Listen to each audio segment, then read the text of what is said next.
So one thing I'll say for new agents. So the big question is, what are top agents doing to absolutely crush it in real estate, grow their teams and add more transactions year over year while so many struggle? To get the answers, we interview top real estate agents to learn their secrets to success. Listen, we believe every agent should make a minimum of $100,000 per year, and we're on a mission to make this happen. We've already helped over 100 agents achieve this with our coaching. So if you want to fast track your business growth, get to your first $100,000 in GCI or add another $100,000 in GCI using social strategies, then head over to go.eliteagentsecrets.com, or you can just click the link in the description below. Also, just make sure to follow us, hit that subscribe button, and if you get any value from this at all, please tell a friend and leave us a review. My name is Andrew Dunn. And my name is Peter Michael. Welcome to Elite Agent Secrets. Hey everyone, welcome to this episode of the Elite Agent Secrets show. Today we've got Joey Aziz with us. Now, in the last 7 years, this man has done $150 million in sales as a solo agent. He is fucking crushing it, and he's going to drop some bombs for you guys today. He's going to be unleashing tips for new agents, for listings, and some financial management strategies for you all. Joey, thank you for coming on the show with us today. I appreciate it. Thank you guys for having me. This one is going to be fun. I love seeing some fellow people from my old stomping ground, NJ/PA. But Joey, give us a little bit of context. How did you get into this business before you started killing it, so everybody knows the journey and the story behind the glory? All right, good question. I mean, I always had a sales background. I used to work for Verizon. I worked for AT&T and Verizon, actually. And honestly, I used to work in a kiosk in the mall. And I used to sell Verizon Fios in a kiosk in the mall. And I would basically try to get people to stop while they were, trying to buy clothes and shoes. And I would get them to switch to Verizon Fios, which is like incredibly hard to do if in a kiosk in the mall. And it kind of just built up a lot of, I've always loved sales. It kind of built up my sales experience and dealing with people. So I got a lot of experience from that. And then I transferred to Verizon Wireless and AT&T Wireless, and I was in wireless sales. And then my brother, he went to law school and he became a real estate attorney. So he said, hey, listen, you're pretty good at sales and you're good with people and most people like you. So why don't you become a real estate agent? Because some of these realtors are making really good money. And I went ahead, I got my license, and that's how I got in the business. That's how I got into real estate. Jesus. Kiosk sales, man. I'm getting anxious thinking about approaching those people because I'm like, we're modern. Like, I'm modern. Like, the way I've always done sales, I've just been in lead gen for so long. I don't want to blow my own trumpet, but I am fucking good at generating demand for like companies. I've done it for nearly a decade in like every sphere. So as soon as I wanted to get into sales and shit, I was like, well, I'm just going to generate online leads myself and close them on the phone. Like, that was it. And it works, but it's like, I've never had to go out and sell from a fucking kiosk. I don't think you could pay me enough, actually. That is literally so hard to do because you're trying to stop somebody as they're going full force, and they know you're going to approach them, so they're walking even faster, right? I think it's all about personality, because we did some crazy stuff. We had a giant stop sign, and we would just put it in front of people, and then we also we had you remember those big silver Optimum boxes? Yes. We would just like smash one of those and carry it around and be like, is this your cable box? And try to get people to stop and switch over to Verizon. It worked. It honestly worked. Dude, that's like kind of creative marketing that's fucking great. Yeah. Like, it's fantastic. It's like you didn't just try and approach people. I mean, the amount, it is that like that creepy-ish walk of people coming over and you just shake your head and you're like, no, phone comes out, I'm on the call. So if you're going out and you're being a little bit more creative, I think that also tells us a bit more about you and your personality. So walk us through the last 7 years of your real estate career. Give us an insight to like what year 1, 2, and kind of fast forward us to the last couple of years as well. Oh, wow. I'll talk mostly on my first year, because I feel like that's what a lot of agents are dealing with right now, their first year. And, my first year in the business, I'll be honest with you guys, I only sold one house. And I had a lot of spare time, and I wasn't really good at lead generating. I knew how to talk to people, but I didn't know how to lead generate. So I figured I just didn't have the skills. I figured I was missing knowledge and skills. So my first year in real estate, I kind of had no clients. Nobody really trusted me, and I took at nights something called an inspection course from a home inspection school in Paramus, Inspection 21, and I got my home inspection license. I didn't go through with the licensing, but I did the whole course and I got the certification. And it taught me a lot about the ins and outs of a house: mechanical, electrical, structural, roof, plumbing, everything there is to know about a house, in and out, from new construction to homes built before 1940. And I kind of spent 6 months, and it was like $7,000. And I invested the money, and I invested in myself, and I gained so much knowledge from it. But I only sold one house my first year, honestly. What was your second year then? My second year, I started to market the fact that I knew about homes. And I started to aggressively attack Instagram and LinkedIn and Facebook. And, this was 6 years ago. So now you go on Instagram, everybody's a realtor and everybody's on Instagram as a real estate agent. But back then it was like, yeah, everybody was doing it, but definitely way less than even half the people that are doing it right now. So I did social media. I built my following. I always post like funny but informative content. I took a little funny twist on like, oh, this is a good page. You follow my real estate page. It's like, oh, it's funny, but I'm learning from it. You know what I mean? So I worked on my following every single day. I worked on lead generating. I worked on every single part of the business. And then I got the home inspection thing. So I started marketing that. And then I think I sold like 7 or 8 homes. Okay. So what's interesting, and this is great because now you're like this rock star, 150 plus million in sales, but it's so tangible for a lot of listeners here. It's like, fuck, like, did he just start out selling like 100 homes a year type, was that it? And it's like, no, I did 1, I did 8, man. Like, and now I figured it out. So fast forward, like, how is, the pandemic with regards to 2020, 2021, how is that, been for you with regards like deals and volume? And has that just been a scaling like crazy? So, I mean, one of our topics is tips for new agents, besides all the work and all the lead generation and all that stuff. The one thing I'll say is when you start to see success, when you start to sell 1 or 2 homes, don't ever take your foot off the gas. Because what I did was I became addicted. I was like, oh, I could sell a townhouse and it's $6,000-$7,000 in commission. I could sell a house and it's $12,000 in commission. And if I do that once a week, oh my God, you can make 20 grand a week if you really wanted to. And I was like, this is it. Because my ultimate goal was to buy real estate. So I said, you know what, let me just keep going. This is not enough for me. If I made 50 grand in a month, for me, it was like, this is not it. I got to keep going. I got to have stuff closing. I mean, ideally, I think every agent should target 100 grand a month, selling real estate. Obviously, once you build a team and things like that. We love how you think. I love it. Yeah, I mean that's what it is. A lot of agents, they sell 1 house a month and they take their foot off the gas. Well, the whole reason for this show, like everything we're doing here, is we believe every agent should make a minimum of a 6-figure income, like per year. So minimum take home of 10K a month, right? Obviously, there's no point. If you're dealing with this much stress and anxiety, you have to be making at least $300,000 a year. Otherwise, it's just not worth it. Right, which is crazy because the average is 48 to 52, right, by the NAR, which is like, wow, that's and like we've already helped over 100 agents cross over 100 grand or add another 100 grand with social strategies, and it goes up. Like some people use our social strategies and they make them like they're like $1 million a year they make from them, and it's like because you can just scale them, right? Because what we do is we build scalable systems. Now, so what I want to do then is, your first topic, like you touched on, is tips for new agents. I'm not sure if you're going to unpack this into a few. So explain why that is your first topic and what are the tips for the new agents.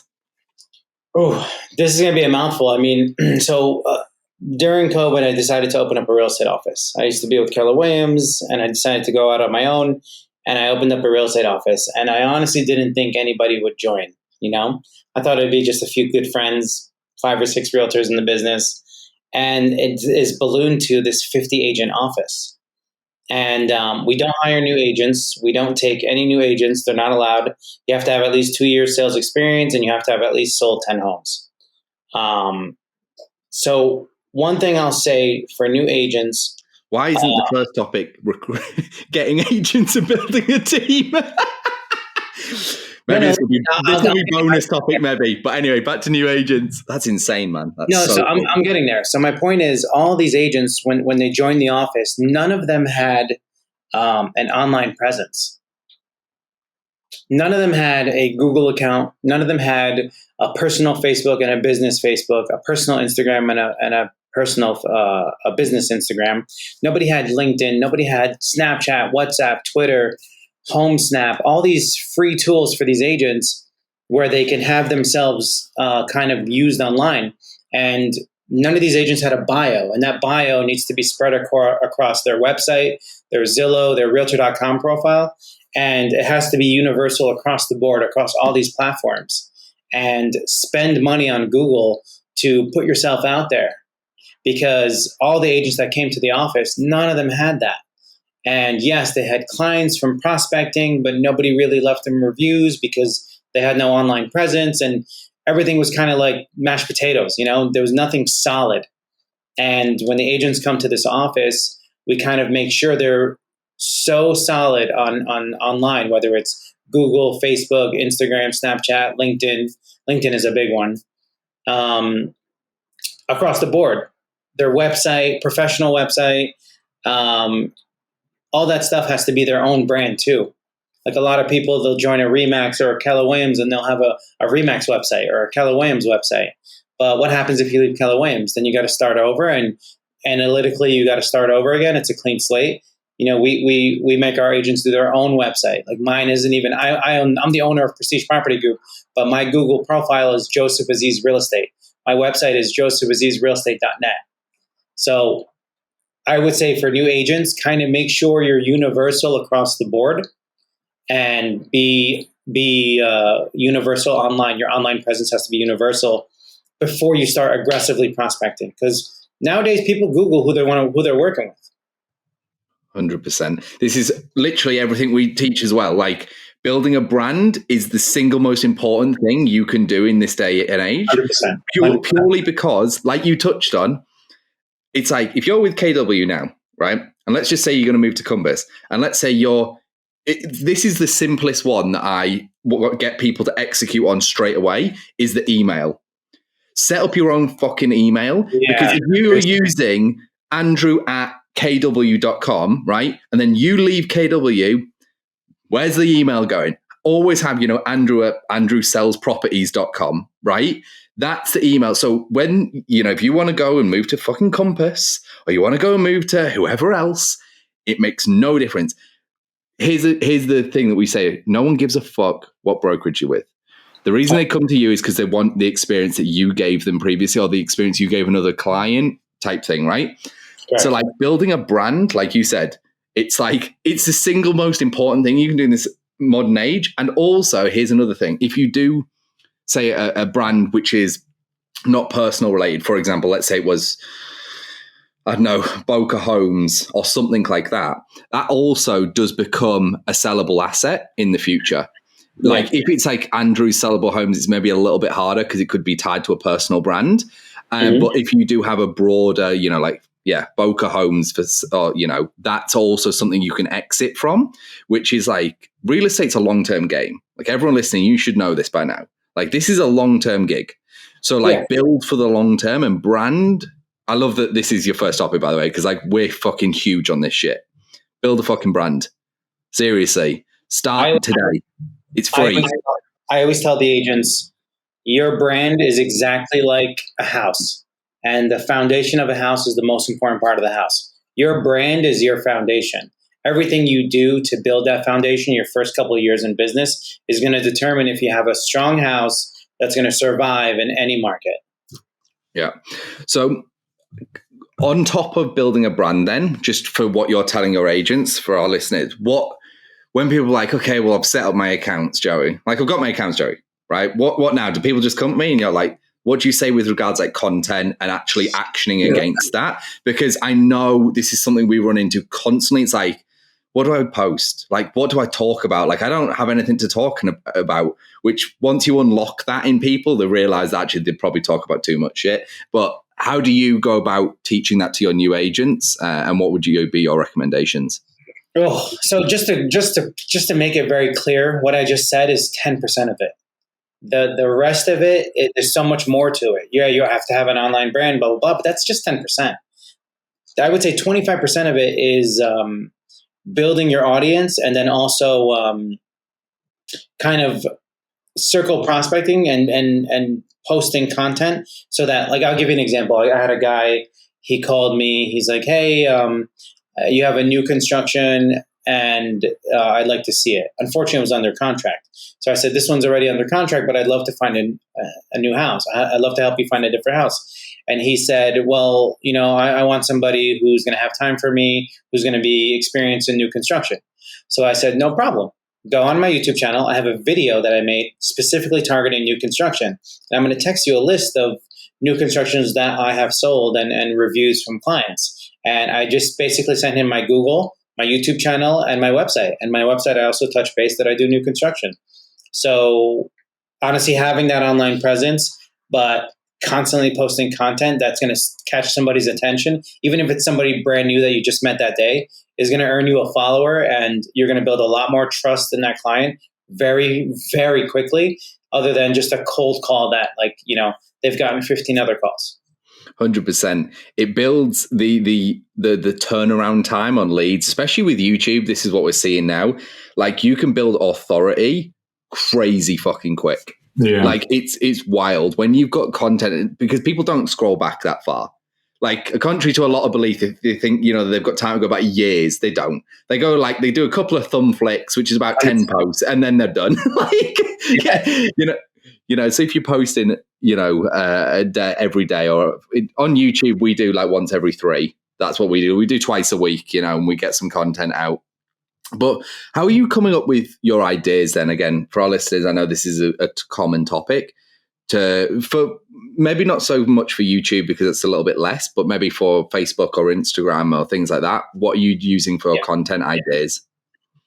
I wouldn't say like start a YouTube channel right away, because YouTube is very unique in a way where if you're not posting quality content and videos, then it's just not going to work out for you, But Facebook and Instagram posts and Facebook and Instagram stories is a really good way to build an audience where people are going to actually want to follow you. And I get what you're saying. The agents here have an issue too. It's like, I hate the way I sound. I hate the way I look on camera. I don't know what to say. And I live in New Jersey, so everybody here is fucking judgy. So if you post something dumb, you're going to get called out on it. It's just like, and there's so many people posting. It's like, what are you going to post? But you got to be okay to look dumb. You got to not give a shit about what anybody thinks. And you got to just post your day to day. Even if it's like, hey, what's going on? I just got to the office and I'm about to call 100 people. Boom. And then maybe record yourself failing at phone calls. I know somebody that did that, and they just got like great feedback and great people interacting with them.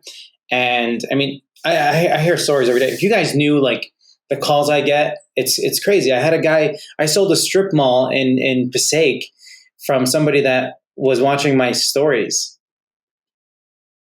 That's crazy. It's like crazy. And then I had one guy, he inherited 4 homes, and he's like, I've been following you on LinkedIn, and LinkedIn used to have stories. They don't have stories anymore, but LinkedIn used to have stories. And I used to save my story from Instagram and upload it into WhatsApp and Snapchat and LinkedIn. And I've gotten clients from LinkedIn that way, 4 2-family homes in Clifton. Just like, hey, I don't really know any other realtor, and you seem pretty great. So here are these listings. Help me sell them. I love that. Posting the stories, posting a post. I mean, people are going to disagree with this, but I think if you post every Monday, Friday, and Sunday, actual post, and then do a story every single day, morning, lunch, and nighttime, 3 times a day, you're posting stories across all platforms, and the content is pretty decent, there's no way you're not going to be successful. There's no way somebody isn't going to reach out to you. It's fun. It's funny that you say that because actually my last relocation from New Jersey, Hamilton, New Jersey, down here to Florida was one of my good buddies that I haven't spoken to maybe in like a year and a half, give or take, right? We just different sets, journeys of our lives. All of a sudden, he sees me doing a little post about an open house, calls me, "Hey, you're in real estate? I'm looking to move down to Florida." I said, "Great, I'll call you later." Ended up closing on a house with him earlier this year and helping him move down his family of 7, which is crazy just from exactly what you're talking about. And the consistency, right, is one of the biggest things. Is have people are going to expect to see from you and hear from you. And if you think that everybody sees your shit, they don't. That's just not how the algorithm works, right? But then they do see it at the right time, or maybe they check in on the page with you. So even if you're getting like 0 likes on your posts, keep going. That's huge. Building audience is a big part of it. You could unfortunately be very religious with your post and post every day and post stories every day. But if you're also not working on growing your audience, then there's no point. Yeah. I mean, with social media, we're big into, we've been doing this for I've been doing nearly a decade, right? Which makes me old as fuck in the social media game. But there's a few things the algorithm change, but besides all that boring shit, you only need one thing to kind of kick off. And then all of a sudden, more people see your shit and more people start following, and sometimes that can be your first one and sometimes it's your 10th and sometimes it's your 100th and sometimes it's your 500th. And it's it's about just persistence. You just got to keep going. And it sucks. And you can get help. And obviously there's ways to reduce the time taken to succeed by following people that have actually achieved it. Yeah. But ultimately, what we're talking about here, and I think this will wrap up this first one, which is build a brand, stick with it. You're in a long-term game anyway. If your top tip for doing a post, which I love, is just record your day-to-day and get comfortable. I think if anything, if it gets you comfortable holding the camera in front of your face, how you look and how you sound, irrespective of if a client comes to you, it's actually doing good shit for you personally. Just get out there and fucking do it. Just get out there and do it. Oh, and by the way, if you're interested in gaining access to our course and coaching programs, then head over to go.eliteagentsecrets.com.